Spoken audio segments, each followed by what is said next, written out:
thought let's do a playthrough of the new legendary Buffy the Vampire Slayer deck building game from Upper Deck. I did an unboxing for this just very recently. This is the Gen Con 2017 release. The only thing that's really special about this is that it has an extra promo, or it has a promo card as one of the bystanders. There's normally 30 bystander cards, but there's a 31st that was included in this limited release. So let's open this up, and the first video I'm going to do here will just be, intro to the game and some setup. And of course, if you need an intro to what the game is probably going to be about, I would suggest watching 7 seasons of Buffy the Vampire Slayer, and it'll all start to make sense. Basically, you are the one girl in all the world who has the power to defeat vampires, demons, and the forces of darkness. Buffy is in Sunnydale, California, because that is where there is a Hellmouth, a center of mystical energy, an evil center of mystical energy. She has a watcher. All slayers have watchers, and there's only one slayer at a time. When a slayer dies, another one is called, and that's kind of the basis of the story. In Sunnydale, there's a lot going on. She's still a high school student when the show starts, and then after the first 3 seasons, she goes to college, and things don't quite work out much after that. But let's go ahead and open this up, and let's set up the game, and I'll kind of go through the different steps for getting the game ready to go. Probably notice a little bit change in the interior of the box. I have sorted things out. I took the deck boxes out that I had in here. If you've watched my unboxing video where I went through all the cards, you saw my original storage of this. I also hadn't punched these out, so these are the courage tokens, and then here's the light dark track marker. A set of all the cards, all 501 of them are right here. Just a few of them are sleeved right now. Eventually I'm going to sleeve them all. And I used the dividers that I normally don't use. You can kind of see, if you look more closely at what I did in each of the rows, all of those hero cards for each of the characters, they're split up. And then you have the villains over on this side, and then on this other side you've got the big bads, schemes, scheme twists, master strikes. We've got the Watchers, Initiative Soldiers, the potential slayers, the bystanders, and the wounds. So we're going to take this out first. Okay, so the game mat's out. I zoomed in a little bit. Hopefully we can, you'll be able to see what I'm putting out here. I think the resolution should be good enough. But we're going to start setting it up with all of the cards that we need to pull out of here. So we're going to play what would be considered the tutorial adventure, which is what they suggest in the rule book that you should try first. So first thing we're going to do is I'm going to open this bag here.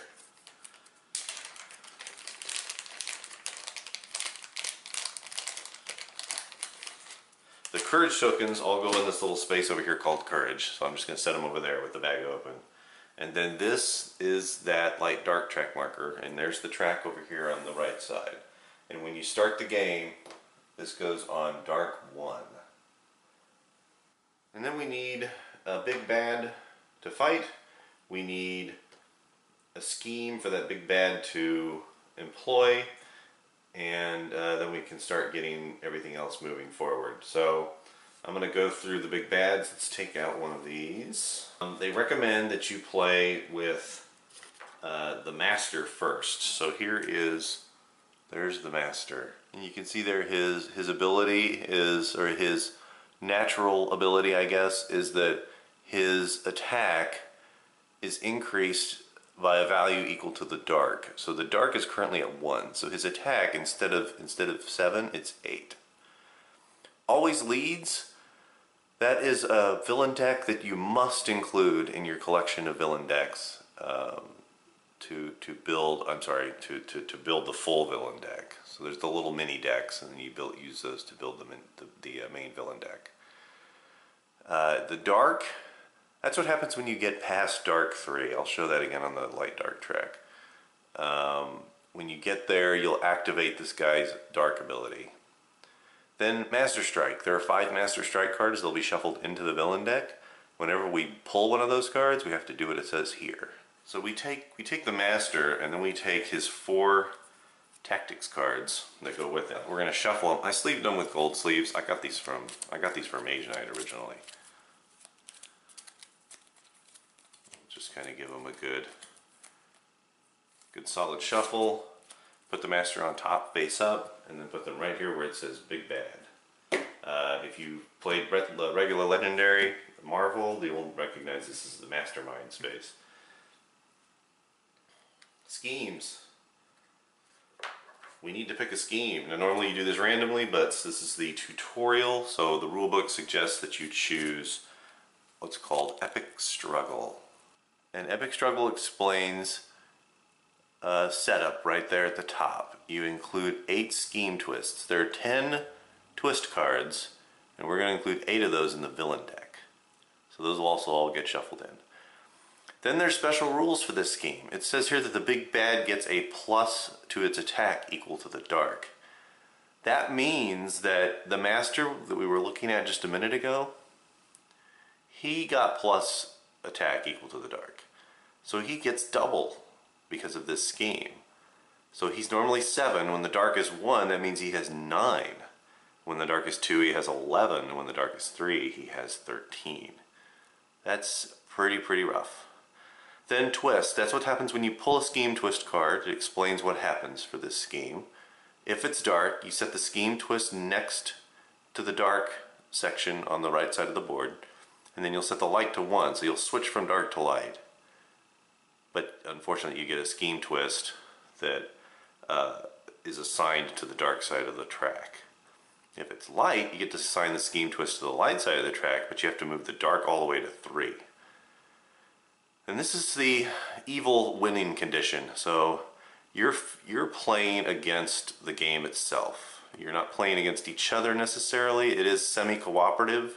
The only real competition here is you're trying to score the most victory points by defeating the most villains and beating the big bad the most times, and so on and so forth. There's a lot of ways to earn victory points: bystanders, the big bad, tactics, and villains. So evil wins when there are 4 scheme twists next to the dark. Trust me, that word is twists. I know the little mark, the little holographic mark of the Ultra Pro deck sleeve is covering up the word twists, but that is a twist. So that means that once there's 4 scheme twists sitting next to the dark, evil wins. That means we want to stay on the light side of this light dark track as much as we can in case we pull a scheme twist. Down at the bottom here is where it says trigger big bad dark, move to dark 1. What that I was talking about earlier, the big bad dark ability, this is it right here. So this is where it happens. The only time it happens is here. It gets triggered here. So Epic Struggle goes right here. Now we get to the cards I haven't sleeved yet, because these all get shuffled together, so it's not advantageous for me to try sleeving them yet. So here are the scheme twist cards, and then here are the 5 Master Strikes. So we're going to take the 5 Master Strike cards. I'm going to set them over here where the villain deck's going to go, because they're going to be part of the villain deck, the full deck. Then the scheme twists, there are 10 of them in here. I need 8 according to the scheme. 1, 2, 3, 4, 5, 6, 7, 8. And we're going to set those over here as well. Like I said earlier, there were 10 total scheme twist cards. There's actually 11. I was thinking there were 10 for some reason. Let me put the rest of the twists back. Let's go ahead and grab the potential slayers. There are 15 of these, and they all just sit over here face up in the potential slayer space. This, I believe, is the shield space in Marvel Legendary. We have our bystanders. We'll need to shuffle those here pretty soon. And then wounds. Wounds just go face up. So all of the wound cards that we have here, those just go face up over here. I'm going to play a two-player game. For a two-player game, we need to set up 2 decks. Each deck will have 8 of these Watcher cards and 4 of the Initiative Soldier cards. So we're going to go 1, 2, 3, 4, 5, 6, 7, 8. That's 1. 1, 2, 3, 4, 5, 6, 7, 8. That's 2. And then the rest of the Watchers go back in the box. And then the Initiative Soldiers, we get 4 of each of these. 1, 2, 3, 4. And 1, 2, 3, 4. Your starter deck, when you begin the game, is 12 cards, and those are the 12. So we've now taken care of everything on this side, so everything's done over here. So now we need to build the rest of the villain deck, and that's these 3 decks right here. If you look at the rule book, actually on the back it tells you everything you need to know right here about building your villain deck. How many bystanders you need, how many henchman groups you need, how many villain groups you need. Henchman groups are just a subset of villain groups. We're playing a 2-player game, so we're going to have 2 villain groups, a henchman group, and 2 bystanders. You notice how it jumps dramatically to 8 when you get to 3- and 4-player games. Like I was saying earlier, the big bad, the master card, it says that he always leads the Order of Aurelius. So the Order of Aurelius is one of those little villain mini decks that's in here. So we have to include them. So the Order of Aurelius, there should be 8 of them. So these are basically the Master's minions. So I put them in the minions section. These are the villain cards that need to go in here. They have to go because we chose the Master's the big bad. And the other 2 are meant to be random, but like I said, the rule book says pick the Order of Aurelius, the Demons mini deck, which is also just 8 cards,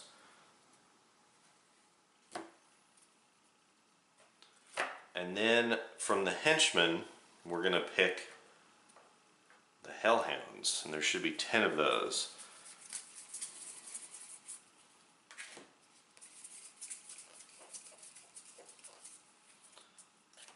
Now we can build the villain deck. So let's move this out of the way, and I'm going to shuffle and get started taking care of some of this stuff.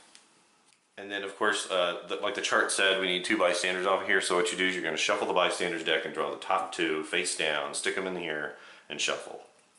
So we won't know what the 2 bystanders are.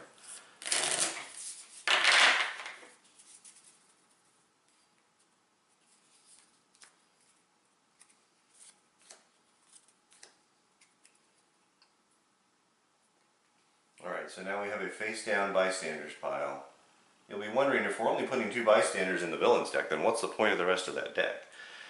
Well, there are cards that have special abilities and other types of effects could occur that allow you to rescue bystanders. When you rescue bystanders, you actually pull them from here.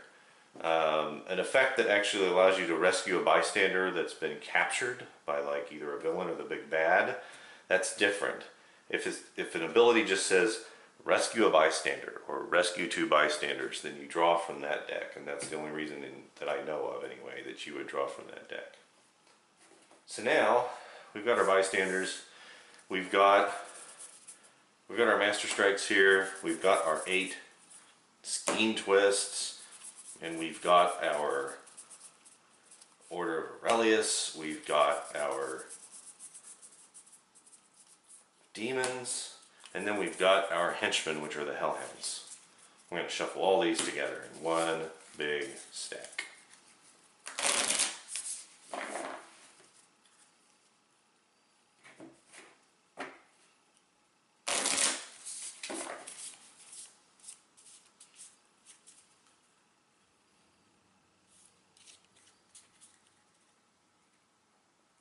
Now the villain deck is shuffled and ready to go.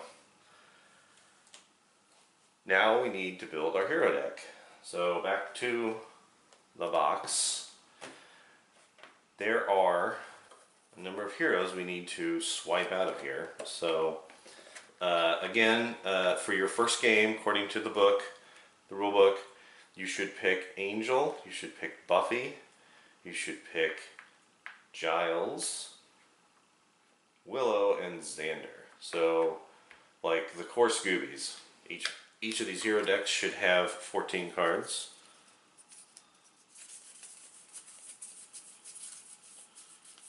And there's Angel. Then we need to grab Buffy. Then we need to grab Giles. Then we need to grab Willow and Xander out of the back here. You always put 5 heroes in your hero deck. Normally you randomly choose. I would argue that there are thematic reasons why you shouldn't choose certain heroes, depending on who your big bad is and who your villains are. For example, if you were to have picked the Scourge of Europe villains, Spike is in there. So I would say that for thematic reasons you should not pick Spike from the hero decks. You should leave him out when you're randomly choosing.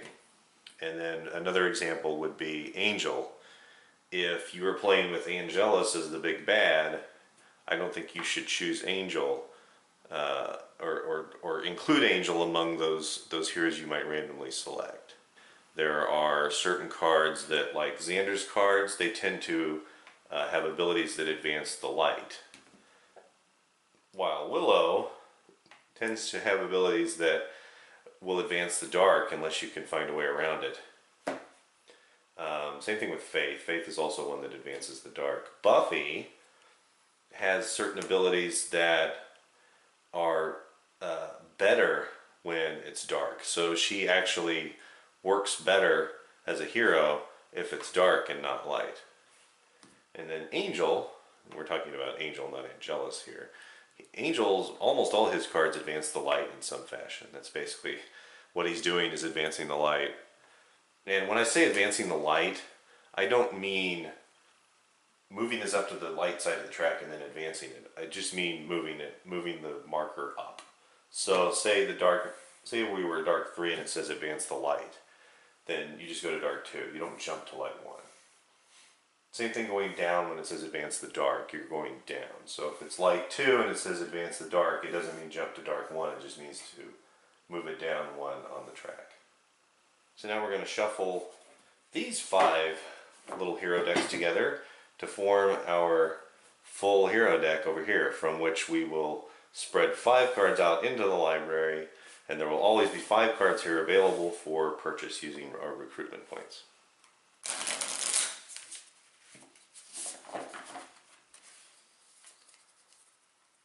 Alright, so hopefully I've shuffled this sufficiently. There are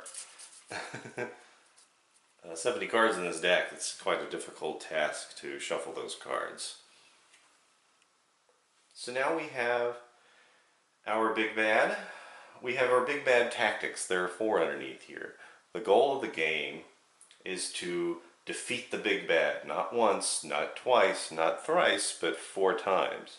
The 4th time you beat the big bad, the game ends and everybody has won for all intents and purposes. We've beaten the evil.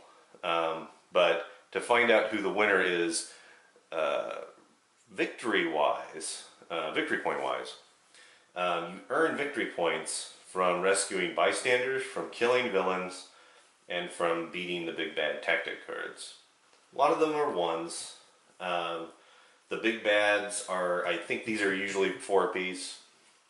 And then bystanders can be 1, 2, 3, whatever. And then sometimes there are stronger villains that can be 2 or 3. But usually it's a lot of weak villains. Like the Hellhounds are all 1, for example. We have our potential slayers over here. These are the ones that you can spend 3 to acquire. They give you 2 recruitment points, but they also give you this other lovely ability, which is that instead of playing this card, you can choose not to play it, and instead discard it to advance the light, which comes in really handy. Especially if you load your deck with these, you could be the guy that's responsible for keeping the light, keeping us on the light side of the track. Which is good for a lot of reasons, and bad for Buffy because Buffy's not as powerful when it's light and not dark. We have our wounds over here, so There are conditions that can cause you to gain a wound. When you gain a wound, you put it in your discard pile. When you gain any card, it goes in your discard pile. And the wound cards all have this healing ability printed on them, which means that if you have wounds in your hand, you can choose not to recruit any heroes or defeat any villains on your turn, and instead KO all the wounds from your hand. KO is what it means, knockout, but what it means for the mechanics of the game is that the card is destroyed and removed from the game. You might notice, where is the KO space on here? There isn't one. Legendary Marvel, I believe, has a KO space on its board. So when I've been playing this to kind of get a feel for the game and how it works and how it flows, I've just been using the Buffy space right here. The KO space is usually here on the Legendary board anyway. So I've been using this as the KO space. So just place them sideways over here, face up, as they get removed. So you'll be KOing cards from your hand because you might want to get rid of weak cards to replace them with stronger cards. It's called deck thinning. And other events might occur that would cause things to be KO'd. That would go into the KO pile, which we're just going to use here. Now, it says that Master Strikes should also be KO'd, but there's a strike space over here, and I haven't figured out yet what this is for other than putting your Master Strikes here after you hit them in the villain deck. But the Master has an ability with his Master Strike, which is that if you draw a Master Strike, you set the dark to 3, and then each player discards a random card from their hand for each Master Strike that has been drawn. So if they're all in the KO pile and you don't remember, am I in the third one or the fourth one? You have to go dig through the KO pile. So I just put them over here. So when there's 3 Master Strikes here and I draw a 4th one, I know that each player needs to discard at random 4 cards from their hand. So as you can see, Master Strikes build up and get worse and worse with each successive strike, which is what you would expect. There are very few ways that players themselves can be wounded. This is not like Legendary Encounters where you take strikes on a regular basis when there's a combat zone space in here and anything that's in here strikes you and you have to draw from a strike deck. There's none of that in here. In fact, if you are familiar enough with Legendary Encounters and you play Legendary, this is a far simpler game, rules-wise. There's not nearly as much going on here as there is in Legendary Encounters. Makes this quite a bit easier to learn, pick up, and play. The running time, I think, for this game is considerably shorter, 15 to 30 minutes shorter. Setup time is definitely shorter. Teardown time is definitely shorter. Teardown time is horrible on Legendary Encounters games. But teardown time here is not quite so bad. You've just got the 5 heroes to sort through, some villains. There's really not a whole lot to deal with. What's left to do is we need to populate the library to start the game off with 5 cards from the hero deck. You're already going to see, if you're not familiar with Legendary, you're going to see a lot of iconography that may not make any sense. There are team icons and then there are class icons. So let's look at Xander over here, for instance. Here's one of Xander's cards. It has an S in the upper left corner and then this little red circular symbol with the 2 arrows pointing towards each other. This is the team and this is the class. And down here you'll see this. The symbol actually appears down here. What this means is that if you have played another card on your turn that has this symbol, you get to do this ability as well. Otherwise you only get to do the ability that's not marked. But you get to do both if you play another card that has that S. That S stands for Scoobies, by the way. In fact, let's go ahead and I'm going to grab the rule book here and we're going to go to the back and I'll show you the teams and classes that are in the game. So we have the section of the rule book here on heroic teams. You have the Slayers, you have the Scoobies, you have the Supernatural, You have the initiative. Oh, everybody's favorite character is the initiative. And then you have the watchers. Those symbols are important. A lot of times you'll only see the symbol. Sometimes it'll actually use the word and not the symbol, and then you have to go look it up and make sure you are looking at the right thing. Then the classes. These symbols you should recognize from Legendary Encounters or any other Legendary game. They are the same, but the class names differ from game to game. So in this case, it's still strength. The green fist is still strength. But this is now instinct. I can't remember what it was in Legendary Encounters. Covert, which was survival in Legendary Encounters. Knowledge, which I believe is tech in Legendary Encounters. And then magic, which I think is intel or something like that in Legendary Encounters. Or maybe it's leadership. It might be leadership. And then you have basic heroes that don't have any of those symbols. So those are like the Watchers and the Initiative soldiers. They're the ones that just start the game out with nothing. So now what we need to do is we need to shuffle our 2 decks here since I'm doing a 2-player game. The other thing I need to do is each player gets to start out with one of these courage tokens. Well, what do these courage tokens do? You can expend a courage token, just put it back in the baggie or over in the courage space over here, to use as either a recruitment point or an attack point. Attack points are the little red, slicey, bloody looking things, and recruitment points are the little 5-pointed stars. You can spend as many of these as you want, so you can save them up between turns. You can just build them up. Say you've got 5 of them, you can use 3 of them for recruit and then 2 for attack or whatever you want to do. But each player will get one of those to start the game. Then we need to shuffle these decks of initiative and watchers. So I'm going to do that now.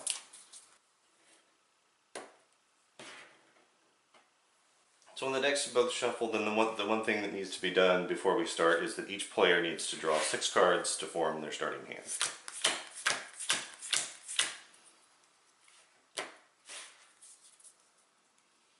The hands are going to disappear from the screen. They're going to be below the cards, below the draw pile.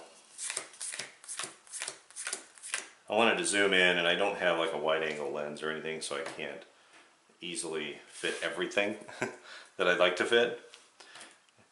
But you're probably asking, wait a minute, you got all this extra space. What do you mean you don't have the room? Well, your play area, it consists of 5 different spaces in Legendary. You have your draw deck, that's 1 space. You have your discard pile, which I'm going to do the left here of each of these. You have discard pile, that's the 2nd space. You have your personal victory pile, which is your 3rd space. I'm going to put that over here where these courage tokens are right now. And you'll set those sideways so they don't get confused with other cards. And those are where you're collecting your victory points for beating. When you beat a villain, you put it over here sideways. When you rescue a bystander, you put it over here sideways. When you beat a big bad tactic, you put it over here. Those represent victory points at the end of the game that you add up to find out who the winner actually is. Even though you might have cooperatively won the game, to find out who the real winner is, you find out who has the most victory points. That's where it starts to get a little competitive. The 4th space is your hand, which is just off screen here. And your 5th space is your play area. The play area is very important. I think people playing these deck building games tend to forget, and this is true in a lot of deck building games, that there's a difference between playing cards and then playing them and discarding them. When you're actually playing cards in this game, in general what you're doing is you're collecting cards together to form a pool of recruitment points and a pool of attack points. And once those cards are in the play area, they are no longer part of your hand, and that's really important when it comes to abilities that say discard a card. If it says discard a card, you have to discard a card from your hand. You can't discard it from your play area. That potential Slayer card that I showed you that says instead of playing it, you may discard it to advance the light. If you play the potential Slayer card into your play area and get those 2 recruitment points, you can no longer use it. You can no longer discard it to advance the light. It's now in your play area. Anything that's in your play area you cannot discard unless there's a card that says otherwise. Those are the rules. So it's very, very important when you choose to play things and how, because there might be cases where you need to discard a card in order to prevent something bad from happening. And if you aren't able to discard a card, something bad will happen, and you don't want to throw everything into your play area right at the beginning. You want to kind of feel things out and find out what's gonna happen. Because during your phase of actually doing all of this, you have a lot of control over when things happen for you. And we'll get into that as we start to play. So for the play area, I'm just gonna kind of use probably out here, or probably just out here. I'm gonna kind of talk about how I'm gonna play cards. And they'll just kind of be sitting out here in the middle. How do you play the game? So now that we've got everything set up, what are the steps on each turn? So for a player's turn, you start with a hand. You might have 6 cards, you might have less, depending on something that might have happened on another player's turn. You proceed clockwise as you play. So your turn consists of 3 phases. You've got your villain phase, which is when you draw the top card of the villain deck and do what it says. Then you have your action phase, which is when you actually play cards that are in your hand, or discard or whatever. Then the third phase is the sort of the reset or refresh phase, when you discard everything that's left in your hand, discard everything from your play area. Basically everything goes into your discard pile and you draw a new hand of 6 cards. You keep drawing from the pile until you either get to 6 cards or you run out of cards in your draw pile. If you run out of cards in your draw pile, only then do you shuffle. You do not shuffle in advance because you saw that you only had 2 left in your draw pile. You don't say, well, I know I'm going to need 6 and there's 2 left here, so I'm going to go ahead and shuffle these in with the discard. No, don't do that. Draw those 2 cards, then shuffle, then draw an additional 4. That's how that works. And every time you shuffle, you create a new draw deck for yourself. And then what you're doing on each turn is you're hopefully spending some recruitment points to buy some more hero cards. So let's go ahead and stop here before I actually start playing. So everything's all set up and I sort of explained what a turn is going to sound like. And then we'll jump right into turn 1 at the start of the next video. So until next time, this is Wild One signing off.